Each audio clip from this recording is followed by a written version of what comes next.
Welcome to the Sheila Mack Show, reality at its finest. Here we have real people sharing real stories and actionable steps to help you reinvent, rebuild, and reboot your business and personal life on your terms. I'm your host, Sheila Mack, and today we have special guest Jean Amor Ramorans. And Jean knows firsthand on how to survive and soar above and beyond difficulties and challenges in life. She was born in the Philippines and raised mostly in the jungle. She often hunted for food using a slingshot and a machete. Survival is in her DNA. She refused to be enslaved by poverty, which led her to pursue a better life here in America. She had survived 2 ugly divorces within 20 years, loving her current life. Her burning desire is to help other women and her love for children. She has 2 children, Joseph and Leah, or Lee, has been her greatest inspiration in writing her #1 best-selling book, The Beauty of Change, the fun way for women to turn pain into power and purpose. So she has her own business where she works one-on-one with her clients, helping them to find their purpose in life and to be the person their hearts desire to be. All right. Welcome to the show, Jean. Oh, thank you so much, Sheila. Yeah. I appreciate what you do for everybody, and I am so thankful of what you do. That it's amazing. You're empowering many people with your show.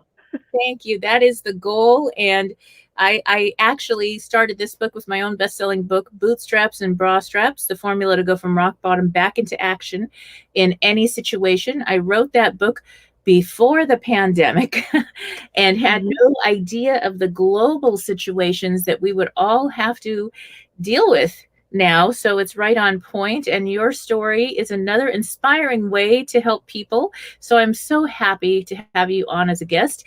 My first question for you is, can you share about a time in your business or personal life where you experienced a difficult situation and how you got back on track? Okay.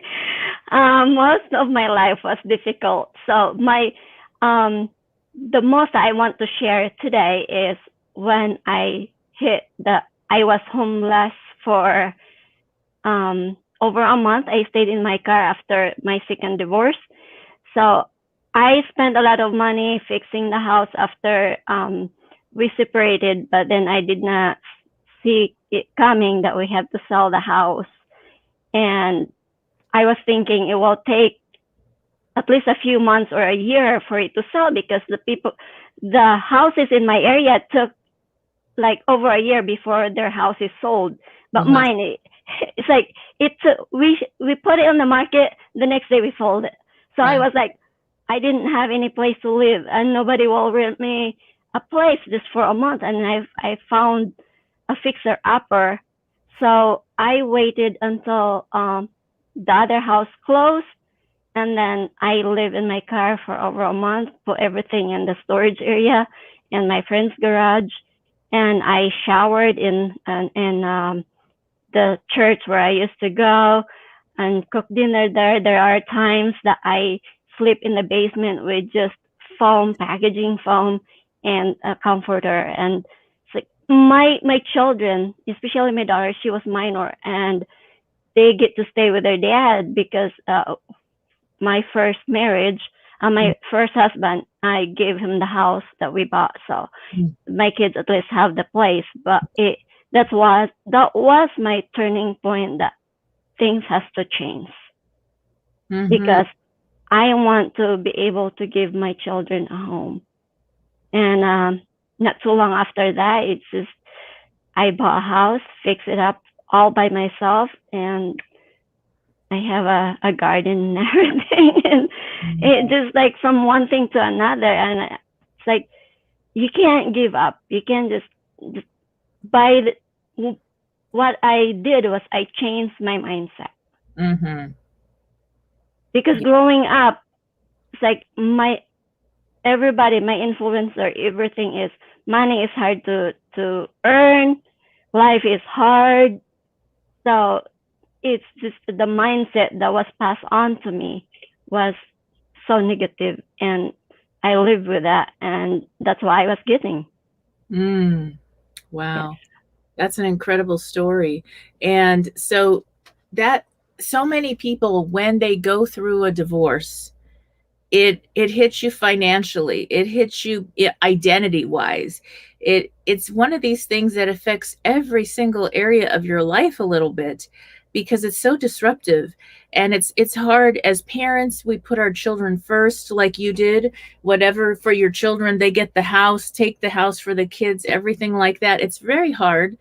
And something, moms, us moms, we'll walk on fire for our babies. No question. So it is definitely a tough one, and it's something that when you're going through that process of uncoupling, it's really, it feels very painful. But then on the other side of it, when it's not an aligned relationship, when it's not really working out the way you wanted, then it's really better for the children, for everyone involved, to live their life the way they choose. A lot of times you have somebody that wants a certain lifestyle or treats people a certain way that's not aligned with what you deserve or what have you. It's just not a match. And so you're able to show your children, hey, you know what? This is the standards. And if anybody treats you this way, you have to go through the hard part, but it's better than getting stuck in something Yeah. not safe or not healthy or happy, whatever. So that really is a tough journey. It's harder for women, I think, still overall than men. Even if we have the same jobs, we tend to earn a lot less than our male counterparts. And this is just the way it's been. And we also have our children. And so that's another situation, that we've had time off of work sometimes to care for them when they're babies and this and that. So it is a difficult thing for sure. And I'd love to hear about your background. I think that your story from a young girl going forward is just incredible. And I think about, I've had my ups and downs too. And I think, oh my gosh, we what I'm thinking right now and what has been coming to my mind over the last few months is, we are so blessed in a weird way. We are more prepared than a lot of people on this planet because we already went through that. So Yes. we know how to survive way better than those who are perfect all the time. We have that. We, like you said, it's survival's in your DNA, and Yeah. it's but not at a place of desperation now. It's like, I've got this because I've been through this before, and it was preparing us for this very interesting time on the planet. And now we get to help other people because we've had our own journeys to get through these interesting times. So I'd love to hear a little bit more about your youth. When did this start? How did you get into this jungle? How did that all happen? Okay. When I was 11 months old, my dad um he had this good appetite for women, so he was messing around and got somebody else pregnant while my mom was pregnant of me. So Mm. um so he decided to have a different family, so they split up. And my mom was like had to raise me and my other five siblings. I was the youngest, so she's doing everything she can to survive. But my mom, she only finished like sixth grade and did not have a lot of skills, so she farmed and everything. And then there was a time that we just like took over of I don't know, nobody owned that jungle, and they just farm it. And so, but when we were starting to farm it, I was so young. Yeah. And so because we just moved there, there's not a lot of something to eat. So I would go and hunt bird. I had a homemade slingshot that was, instead of, I wasn't like the Barbie doll girl. I wear shorts and tank top and a slingshot on my neck, and I go to the creek and pick up stones, the round stones. So when I see the bird, I have, that was my ammo, the stones. Yeah. So at I was probably at 5. I was asked to go take the water buffalo to go get some fresh grass. So I rode the water buffalo, and I saw the bird like perch. It was flying, and then it perched on the branch. I'm like, And then I did not have time to get off the water buffalo, so I stood up on top of the water buffalo, got my stone and my slingshot, and took a shot, and I got the bird. I was so happy. Wow. Oh, that sounds incredible. Oh my gosh. So I What? had a barbecue bird that day. Oh, wow. Wow. How incredible. So, what a journey and an experience in life. Now, where was this jungle? Where were you when you were little? It was in the Philippines. Yes. Okay. Yes, it Wow. was like really remote place. I haven't been there for a long time. How You know, interesting and incredible is that? What a story. Now, as you went through that, you had these siblings. Were they younger than you, older they than? were they're older than me. I was the youngest then. Oh, wow. So they were kind of helping out with all this survival. Yes, they were actually my brother. He was 10 years old, and he would help my mom plow the rice field. At some point, the water buffalo took off and dragged my brother because it was like you have the water buffalo, and then you attach the plow, and then you guide the plow, and the water buffalo took off and dragged my brother with it. So it was rough. It was like Did he every day is a survival. did he survive that? He just got Yes, really. Oh yes. my. Wow, that's incredible. So now how did you all get from there to where you are today? What was that journey like for everyone? Uh, yes. Because we did not have money to get a formal education, I just learned everything. I did not see the television until I was 14 years old. I saw this television from my neighbor. It's like black and white, 9 inch screen, and then after that, it's like we just like keep working like waitressing and whatever job I can get, handing out pamphlets. And then I finally, like, my sister had a television, and I would watch. I was in my early 20s. I would watch the fitness Mm-hmm. girls like teaching how to do this aerobics and everything. And at the same time, I started a sewing business, just like made to order dresses, and with my rusty borrowed sewing machine. And I got a lot of customers from that. Like, they want their uniforms from the hospital and prom dresses done. Mm-hmm. Wow. So yeah, and then so my sister had a television, and I would watch the exercises, the fitness all the time, and I would copy it, and I got pretty good at it.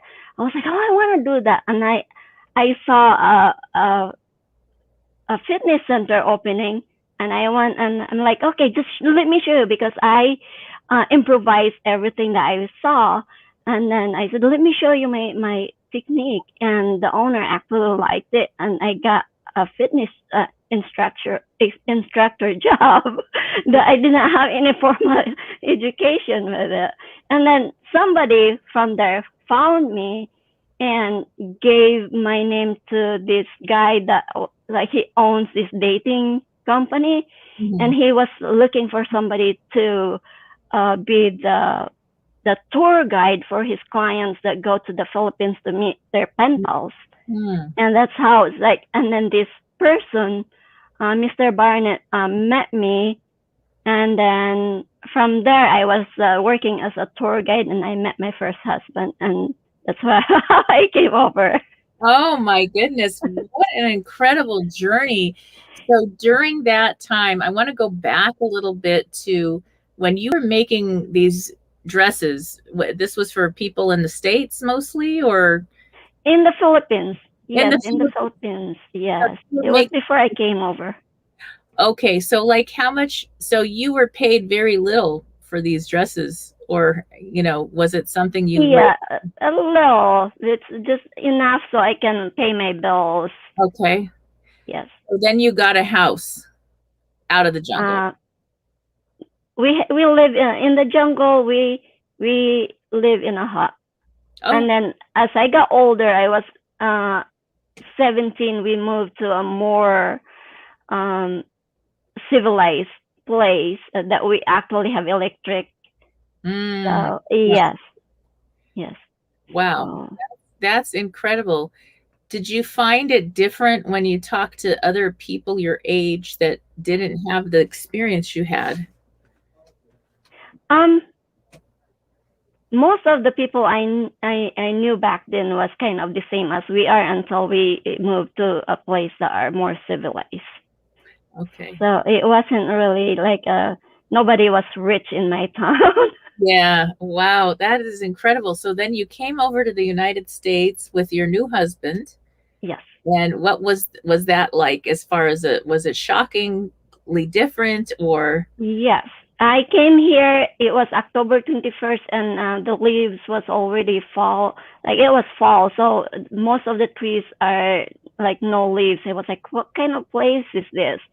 And when I knew he's from New York. I thought it's like New York City, but it was in the boondocks. So we're like trees in farms. nice? So it was kind of like, oh, I thought I was gonna be working as a fashion designer in New York City, but it was I'm here in the farm and Oh, wow. yeah. How interesting is that? So now you finally decided to write a book. Between then and the book, were there some interesting? You got divorced twice. You said in Yes, the bio. So and then you had your beautiful children. yes. So how did that feel raising your children here? Did you get to go back to your hometown and see your relatives? Yes, in 2005, I took my kids there. My daughter was only 11 months old, and my son was 5, and they don't really remember much. And then in 2016, my daughter and I went back to the Philippines. My son was working, and he's also in college. So we, my daughter and I, went to visit my mom because it was my mom's 80th birthday, and I Mm, could be there. And my youngest brother, um, he also was getting married, and my daughter and I went there, and my daughter got to experience how it is to live in the Philippines, and actually see how hard it is for other children. There's street children there. We mm, tried to buy a meal for one child because I was not in the position to really spend a lot of money just going through a divorce and losing my house. And so we try to buy a meal a day for the street children, and that is my goal, that just I will be able to help those children. It was always my dream to have an orphanage and educate the children, give them a good quality education, and teach them about God, because I am a believer, a God believer. I believe I am a child of God. mm. So Yes, that sounds like a beautiful goal and something that, it feels like you want to help everybody, but even one meal at a time, one step at a time to build an orphanage, small groups, working at a grassroots level makes the biggest difference. Because then you start getting communities and other people to help fund and be involved, and the next thing you know, it grows over time. So it makes a difference. If it makes a difference for one, it affects their entire family and goes out from there. So it's little steps. And I would love to hear about your book. yes, my book, it's The Beauty of Chains, because I feel like all that hardship in life I had experienced, it I didn't I do not feel that I was being punished. I feel like I am being trained to be the best person I can be, so I can help others. Mm-hmm. That Yeah, way I already know how to get out of that situation if I have to help others. Yeah. exactly. That's So beautiful. that's why I call it the beauty of change, because some people they have a negative feeling about change. But if you think of it, it's like life is constantly changing. Hmm. So you can change for the better. Definitely, yes. And I think nobody really loves bad change, but bad change, when I say bad change, I mean like difficult situations that show up, like a divorce or the COVID, Mhm. you lose your company, whatever crazy thing happened this last 15 or so months. It has been big changes for our world. Yes. That we're not used to the freedoms being lost, the different things that have shown up that are questionable, and nobody knows. My grandmother used to say, she lived to be 103, she'd say, God Wow. only knows, because she didn't know either. She said, one day when I get there, I'll ask, because I don't know these crazy things. So, and she went through the Spanish flu, the Great Depression, all these crazy things, and she would tell me these stories. Mhm. Her and her like friends that were in her age, 70s and 80s, back when I was 5. And I would listen and go, oh, wow, these beautiful women, they made it. They, Mhm. they had stories like your stories, getting out of a concentration camp, things like this, and they made it. And I thought, okay, I'm going to make it too. And so Yes. I never felt scared or alone or whatever. I was homeless for 3.5 years, from 10 to 13 and a half. I had my own little interesting times, but Mhm. it was never, I thought, oh, it's part of the grand adventure. All Yeah. these women told me, this is life. This is, you're going to have ups and downs, crazy things. We can't control what's happening on our planet, but we can control who we're being and how we show up. And Mhm. it affects everybody around us, even if it's just our family we start with, and then you go out to the community and move forward. So that Yes. makes a big difference. It's how you respond to it. I purchased your book and I started reading it and I'm loving it. Well, I'm still on the first chapter, so I'm excited to get that read the entire book. Oh, thank you. So, yeah, so I'd love to hear maybe some examples of what's in your book, like from some of your chapters. Yes, I actually have it's the book is, I don't know if you can see, I have different, like, it's about happiness, the finding the essence of true happiness, that no matter what happened on your outside world, you have that happiness within you. So growing up, we get bombarded with all the influences, outside influences. Mhm. So we have I have the 6 layers that I help people to peel off, that to find their true happiness. There's the desire. So we have to really check if that desire is truly what we want, or somebody else put that desire in us. And also the limiting beliefs. I have so much of that. And so I had to peel that off too. And then the ego and identity. I took somebody else's identity that it wasn't me, mine. So I was like living somebody else's life. Mm. And and then the time, it's like how you, it's like there's, you can't, it's, there's always the now, Yes. because the past is, it happened in the now, and then the future, it will not happen until it's the now. Right. So I talk about that. And also the negative patterns. We have these patterns that is like, we want to move up to the next level, but because of our negative patterns, we're going in circle and we're not moving up. And also the mood and emotions.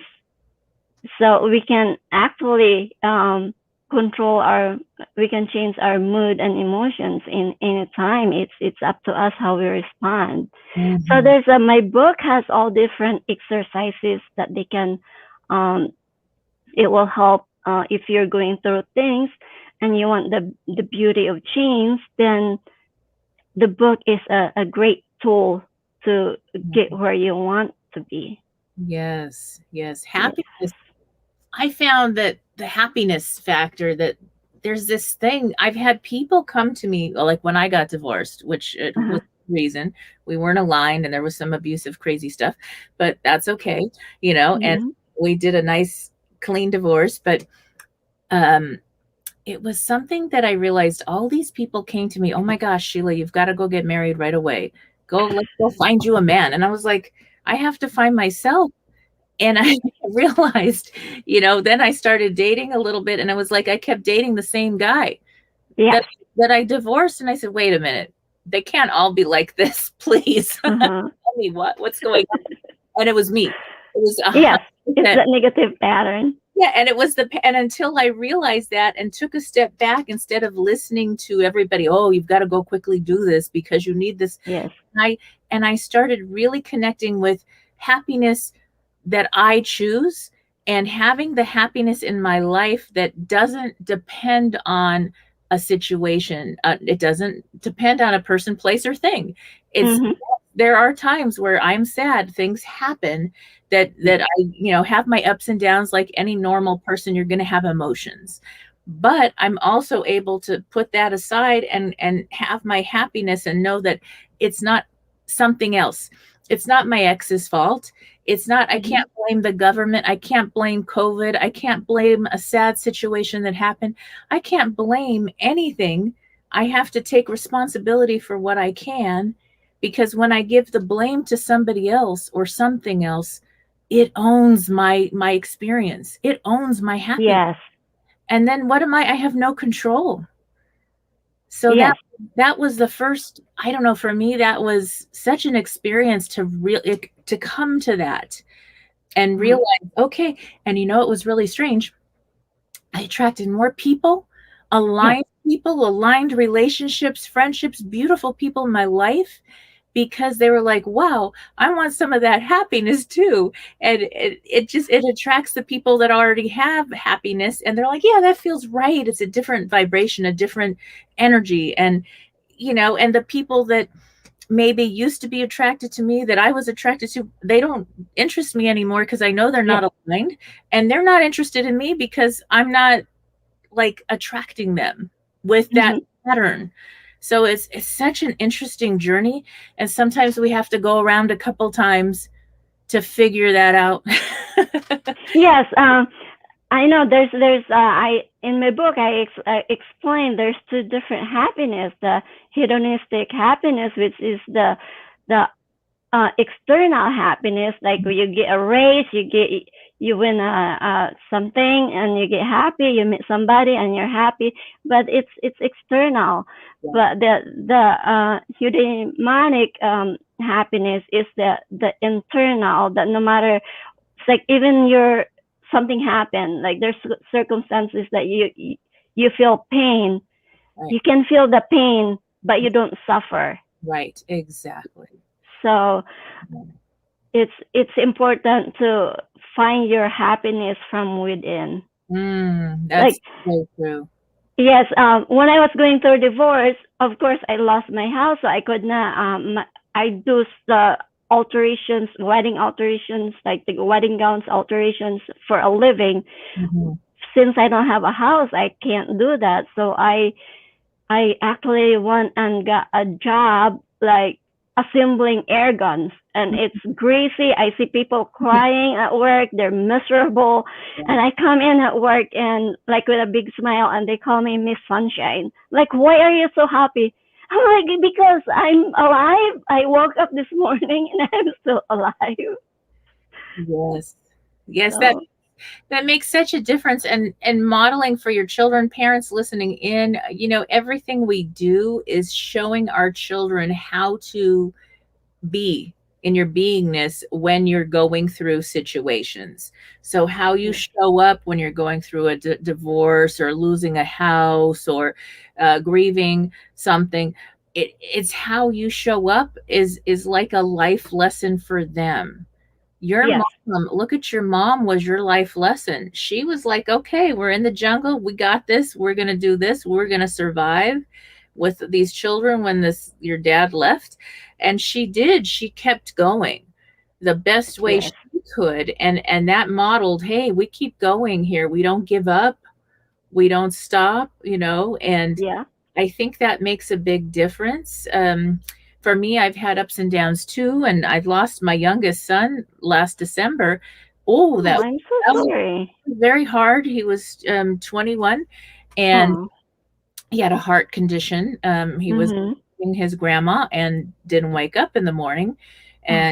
and so it was I hard. want to give you a hug. Oh, thank you. And it was hard for the family, but we came together. I adopted 3 children of 3 of my own, so I've got a big family, Mhm. and it was the thing that healed us the most. I mean, we still have our ups and downs. We still have our holidays and Mhm. reminders that, we still cry. But it was that thing about gratitude. I was like, okay, day 2, what can we be grateful for today? What memory can we be grateful for? And I kept switching Mhm. to the beautiful things and the gratitude we can with what we're dealing with versus going into the sadness all the time, because your memory goes to the tragedy. It goes to Yes. the sad part over and over, and you want to take that pattern off. So you go, when you think of somebody you love has gone away, has gone, somewhere else to heaven, then you think, okay, I want my memory to go to the happy memories, not the sad part. Mhm. And so Ye- that's what we did. I could see it on my children's young adults' faces. That gratitude practice was incredible. And then just having a large community of friends, they sent prayers and blessings, and it carries you. You, Yes. what can I do? Send a meditation, send a prayer to somebody else. They will feel the energy. They will feel that, and it will carry Mhm. through the tough situations. Sometimes we can't help everyone as much as we want to. So Mhm. do what we can, and then you send them as many resources as you can give, that you can just give for free, and then you also send as many prayers and blessings, whatever you believe, energy, good wishes, Yes. to the other person, because there's something, even science has proven, the energy of prayer, the Yes. energy of this is not even a question between science and spirituality. It's becoming one, and Yes. Yes. that makes such a difference for everyone during these times. So now you Mhm. also work with some clients sometimes to help them going through a tough situation. What is that like? It's fulfilling and it's rewarding. I know I focus on women because I can relate with them better, but there are also times that when there are men that needs an emergency help, I also talk to them and help with the mindset and what and ask Christians what's the best action to do to Mhm. take next, and it helps. So, Mhm. but I focus on women because I can relate to them better. Um, Yes, yes. I actually thought my book was for women more, but I have 50% men.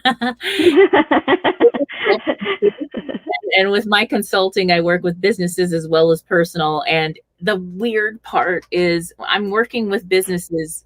99% of the people I work with, it ends up a personal connection as well, where we're working on a mhm. relationship shows up, or other things, because every area of our life isn't separate.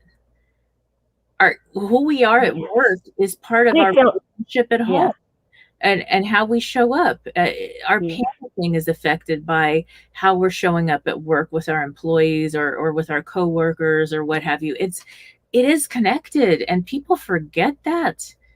yes. I even believe that each one of us are connected. It's like I connect with everybody. I see myself in every person. It's like I don't because we all came from the same source. Yeah. So I feel like I'm connected. It's like the routing system that I'm like all connected to everyone. So Mhm. I before I have this when I watch people get really frustrated when somebody like cut them off on the road and all that stuff. When somebody do that to me, I would like, oh, must be in the bad mood or having a bad day or not, just like going through something really difficult. And I would say a little prayer and I ask God to bless that person that they will have a better day. Yes, and this last year, or 15 months or so with the universal pause pandemic, Mhm. people that you've never seen them upset or scared ever, really, they're always in a good way. They've acted out. It's like, whoa, because here, when people are really scared and they don't know what's happening, Yeah. maybe they lost their business, they had to shut down when we were on the lockdowns, and you have children home, you don't know what's next. There was so much fear, and some people cried, some people, got into an addiction or something. Some Yes.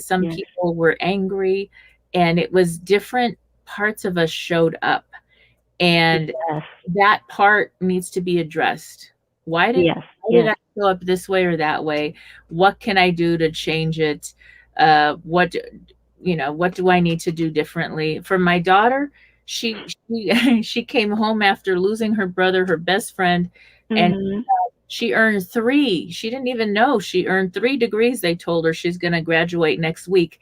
And Mhm. college, she Good studied for her. because she was bored. So she was like, I'm just going to study and exercise, Yes. study and exercise. So she got into better shape than ever, and she studied. And Mhm. so that's like, and some people, they didn't do anything. And Yes. Yes. it depends, but that was her way of, I guess, coping with the craziness. She was like, what can I do? What can I do to make a difference? How can I help? And Yes. so that's the thing. It's a really good attitude. It's like you did a really great job raising her. Thank Yeah. you. So, So now, how has this been as a parent going through this time, and with all your incredible experience? How did it affect you and your family going through this last 15 months of the COVID universal pause? uh, yeah, talking about COVID, my daughter and I just we had it like what was May 3rd. Yes. So we were quarantined, and it didn't not really hit us that bad. I feel like I had some cold that was worse than that. So since I was quarantined, I can't go anywhere. I was gardening and mowing my lawn, and everybody was worried about. I'm like, don't worry about me. I said, I'll kill these pesky viruses. They're not gonna. I said, I am protected by God. I am a child of the great I am, and nothing can harm me unless God allows it. So Beautiful, beautiful. Wow, that's an incredible story of resilience right there, and not letting the fear, forget the fear yeah, of all this. So that really does make a big difference in yeah. modeling. I enjoyed my hot bath and my tea. Got a lot done. Yes, yes. So so how we do anything is how we do everything, I guess. Really. Yes. How did writing the book go? How long did that take, and what was that process like? Oh, I had fun with it. Actually, writing this book, I thought I'm writing this book because I feel like God is nudging me to go help people with my experience. I can share it so I can help others. But in the process, I healed a lot of childhood wounds that I thought it's gone. Yes. Yes, because when I was 5, I my sister took me to my uh, father for the first time that I met him that I'm actually can remember, and I was so excited to see him. I was like, my sister said, "Oh, you're gonna give him a kiss?" I'm like, "But you said he's tall. I'm short. How am I gonna? I'm little. I can't read his face." Then she said, "Oh, he's gonna pick you up." So that was in my mind that, oh, my dad is picking me up. So like I'm imagining he's gonna pick me up, twirl me around. But we pulled up. We took a public transportation, got in his driveway, and then he's fixing his motorcycle. And then when he heard us, he turned around, and my sister said, "Oh, this is Jean, the youngest." And then he's like, "Oh, you're getting big now." He rubbed my head, and then he turned away and fixing his motorcycle. I Mm. felt like needles just like stabbing my heart, and like I try not to cry because I was embarrassed, and then I was like had tears. My sister said, "Are you okay?" I'm like, "Yeah, I just got dust in my eyes." And that moment, it like I didn't know that that's why I was attracting men Mm. that are not I not the one I want, because in deep inside I have this limiting belief that my dad didn't love me, didn't care about me, no one, no other man will. Mm. So I want the attention, I want love, but deep inside I don't believe that I'm worthy of love. Wow. Yeah. So we attract love that we're accustomed to growing up, and we're attracted to that until you have that awareness, and you have this awareness now, so that you're able to attract the people, places, and things and love that's aligned for you. But that Yeah. awareness takes time, and sometimes we go around and around because we're looking for something, but we're like, "Well, this, if it's better than the way your dad treated you, it's got to be love. That was Yeah. what I got. Oh my gosh, this is amazing. They don't like beat me terribly or whatever it was, or ignore me. So this is love." And then you're, Yes. oh, but no, there's something It's even better than that. Yes, yes. It's healthy love. it's funny because after my second divorce, I went out on like dinner dates just so I can get out of the house, and or like just to meet people and socialize. And then a lot of this men that I met was not, because I raised my standard. And Mm. then I would come home, and then I'm kind of like disappointed, and my daughter would say, "So how was your dinner, mom?" Like, you know what? I'll tell you, men and the parking lot have something in common. She's like, "How is that?" I said, like the all the good ones are taken, and what's left is handicap. Oh, You might have to drive around to find the good that's one. yes. Yeah. But Yeah. I'm in a relation now that is that I'm like, he's really, I made this man, I made in my mind that this is gonna be my man. Hmm. And I manifested this relationship, and I am so happy with this. So Yes, yes, never settle. And sometimes it's better to be alone than with somebody that's not aligned.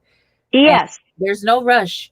I think when Yep. when you learn how to live on your own and take care of yourself, then you can be a little picky. And that's okay, because Yeah. you want somebody in your life, and then because you have children, even though they're grown, you want a model of somebody healthy in Yeah. your, Never settle. yes, yes, so Never settle for second best. well, now I'd love to hear, we're coming to the end of our interview time here, so I'd love to hear where people can connect with you and where they can buy your book. Yes, it's available on Amazon, also the Barnes and Nobles, Hmm. and also they can buy it directly from me. They can email me at Jean Amor at lifemasterybyjean.com, and also they can visit my website. It's like https colon slash slash lifemasterybyjean.com. Beautiful. All right. Well, thank you again for being a guest on the show, Jean, and I will get your book as well and look forward to reading it. Well, And thank you so much. for those tuning in, we'll be back after these messages. All right. Bye, Jean. Thank you. Bye.